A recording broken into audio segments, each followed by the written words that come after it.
Hi friends, welcome back to my channel Mithya's vlog. നമുക്കൊന്ന് കുറച്ച് facial products പരിചയപ്പെടാം കേട്ടോ. എല്ലാതും ഞാൻ പർപ്പിളിൽ നിന്നാണ് വാങ്ങിയത്. ആൽപ്സ് ഗുഡ്നെസ്സിൻ്റെ പ്രോഡക്ട്സുകളാണ്. ആൽപ്സ് ഗുഡ്നെസ്സിൻ്റെ പ്രോഡക്ട്സ് പർപ്പിളിൽ മാത്രമാണോ അവൈലബിൾ? എൻ്റെ അറിവിൽ അങ്ങനെയാണ്. നിങ്ങൾക്കറിയുമെങ്കിൽ കമൻറ്റ് ചെയ്യണേ. ഒന്ന് റോസ് പെറ്റൽ പൗഡർ, ഒന്ന് ഓറഞ്ച് പീൽ പൗഡർ, പിന്നെ നമ്മളുടെ ഫ്രൂട്ട് ഫേഷ്യലാണ്.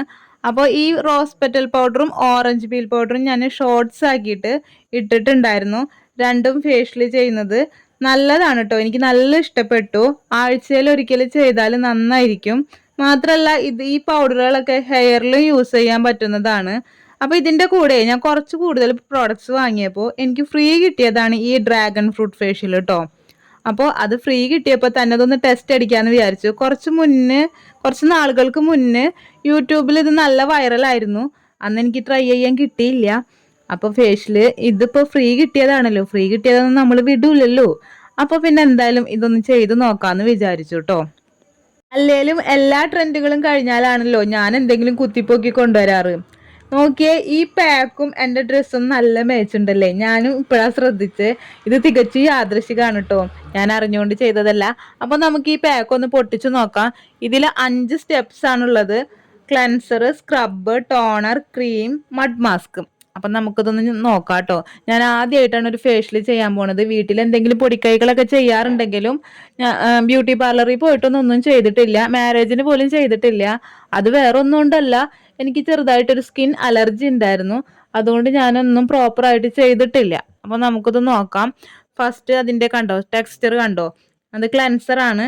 അത് നമ്മുടെ മുഖത്തെ എല്ലാ ഡേട്ടും ഓയിലും എല്ലാതും റിമൂവ് ചെയ്യാൻ നല്ലതാണെന്നാണ് പറയുന്നത്. ഒരു 3 മിനിറ്റ് മതി നന്നായി സ്ക്രബ് ചെയ്തിട്ട് നന്നായി വെള്ളം കൊണ്ട് കഴുകാനും പറഞ്ഞിട്ടുണ്ട് കേട്ടോ. അപ്പം നമുക്കതൊന്ന് നോക്കാം. നന്നായിട്ടുണ്ടല്ലേ? എനിക്ക് തോന്നുന്നുണ്ട് നല്ല ക്ലീൻ ആയിട്ടുണ്ടെന്ന്.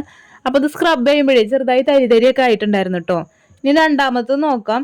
രണ്ടാമത്തെ സ്ക്രബാണ്. അത് നമ്മുടെ ഡെഡ് സ്കിന്ന് പോവാനും ബ്ലാക്ക് ഹെഡ്സ് പോവാനും നല്ലതാണ്. 3 മിനിറ്റ്സ് തന്നെയാണ് ഇതും പറഞ്ഞിട്ടുള്ളത്. സർക്കുലർ മോഷനിൽ നന്നായി സ്ക്രബ് ചെയ്യാനാണ് പറഞ്ഞിട്ടുള്ളത്. ഓവർ സ്ക്രബ് ചെയ്യരുതെന്നും പറഞ്ഞിട്ടുണ്ട്.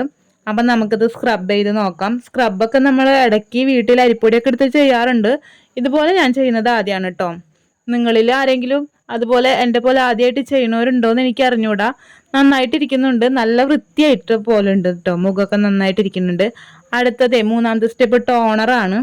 അപ്പോൾ അതെന്തിനാന്ന് വെച്ചാൽ നമ്മുടെ സ്കിന്നിൻ്റെ pH ബാലൻസ് കറക്റ്റ് ചെയ്യാനും പോഴ്സുകളൊക്കെ ചെറുതാവാനും വേണ്ടിയിട്ടാണ്. മാത്രമല്ല ഇത് കഴുകി കളയരുത്. എക്സസ് ആയത് ഒരു കോട്ടൺ പാഡ് വെച്ച് തുടച്ചാൽ മതി എന്നാണ് അവർ പറഞ്ഞിട്ടുള്ളത്. എന്താകോ എന്തോ, നമുക്ക് നോക്കാം. 4ാമത്തത് ക്രീമാണെന്നാണ് പറഞ്ഞിട്ടുള്ളത്. ക്രീം ഒരു 5-10 മിനിറ്റ് നമുക്ക് നന്നായി മസാജ് ചെയ്യണം. അതും എക്സസ് ആയത് തുടച്ചു കളയാനാണ് പറഞ്ഞിട്ടുള്ളത്. നല്ലൊരു സോഫ്റ്റ്നെസ് ഒക്കെ ഉണ്ട് കേട്ടോ. അപ്പോൾ 4ാമത്തെ സ്റ്റെപ്പാണിത്. ഞാൻ പറഞ്ഞില്ലേ, നന്നായി മോയ്സ്ചറൈസേഷൻ ചെയ്യാൻ വേണ്ടിയിട്ടുള്ളതാണ് ഈ ക്രീം. അപ്പം നമുക്ക് നോക്കാം. ഒരു ഭൂതം പോലെയൊക്കെ ആവുന്നുണ്ടല്ലോ. എന്തോ ഒരു മൈക്കിൾ ജാക്സൺ പോലെ ആവും ഇനി, അറിഞ്ഞൂടാ. അത്രയ്ക്കൊന്നും ഇല്ലെങ്കിലും നമുക്ക് എന്തായാലും നോക്കാം കേട്ടോ. എൻ്റെ മോളും മോനൊക്കെ കളിയാക്കുണ്ടായിരുന്നു കേട്ടോ, ഭൂതം പോലെയെന്ന് പറഞ്ഞിട്ട്. ഞാനിത് ആക്ഷൻ കാണിക്കുന്നത് എന്താണെന്ന് വെച്ചാൽ എൻ്റെ കയ്യിൽ മൈക്കില്ല. ഞാനൊരു യൂട്യൂബിൽ തുടക്കക്കാരി ആയതുകൊണ്ട് നിങ്ങളെല്ലാവരും സഹകരിക്കണം. അപ്പോൾ നമുക്കിതൊക്കെ തുടച്ച് കളഞ്ഞിട്ട് എങ്ങനെയുണ്ടെന്ന് നോക്കാം. നിങ്ങളൊക്കെ ബ്യൂട്ടി പാർലറിൽ പോയിട്ട് ചെയ്യുന്നവരാണോ? ഞാനിത് ആദ്യമായിട്ടാണ് ഇങ്ങനെയൊക്കെ ഒരു മാസ്കും ഇതൊക്കെ ചെയ്യുന്നത്. 5ാമത്തെ നമുക്ക് നോക്കാം. മഡ് മാസ്ക് ആണ്. ബ്രൈറ്റൻ ആൻഡ് സ്മൂത്ത് ടെക്സ്ചർ ആക്കുമെന്നാണ് അവർ പറഞ്ഞിട്ടുള്ളത്. അവോയ്ഡ് ഐ ഏരിയ എന്നും പറഞ്ഞിട്ടുണ്ട്. അതല്ലെങ്കിൽ നമ്മളെ കണ്ണിൻ്റെ അടിയിൽ ഇടാൻ പാടില്ലല്ലോ. പിന്നെ 10-15 മിനിറ്റ് വെച്ചാൽ മതി എന്ന് അതിൽ പറഞ്ഞിട്ടുള്ളത്. അല്ലെങ്കിൽ എല്ലാ മാസ്കുകളും 10-15 കൂടിയാൽ 20 മിനിറ്റ്, അതിൽ കൂടുതൽ വെക്കരുത്. ഇത് നല്ല ടൈറ്റാണ് കേട്ടോ. ഞാനിതിൻ്റെ കവർ കംപ്ലീറ്റ് പൊട്ടിച്ചിട്ടാണ് ഇത് എടുക്കുന്നത്. നല്ല ടൈറ്റുള്ള ഒരു മാസ്ക് ആണത്.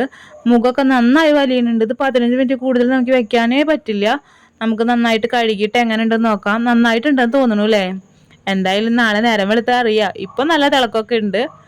അപ്പോൾ ഇത്രയേ ഉള്ളൂ. നിങ്ങളെല്ലാവർക്കും ഇഷ്ടപ്പെട്ടാൽ കമൻറ്റ് ചെയ്യണം, ലൈക്ക് ചെയ്യണം, സബ്സ്ക്രൈബ് ചെയ്യുക, സപ്പോർട്ട് ചെയ്യുക. ബൈ.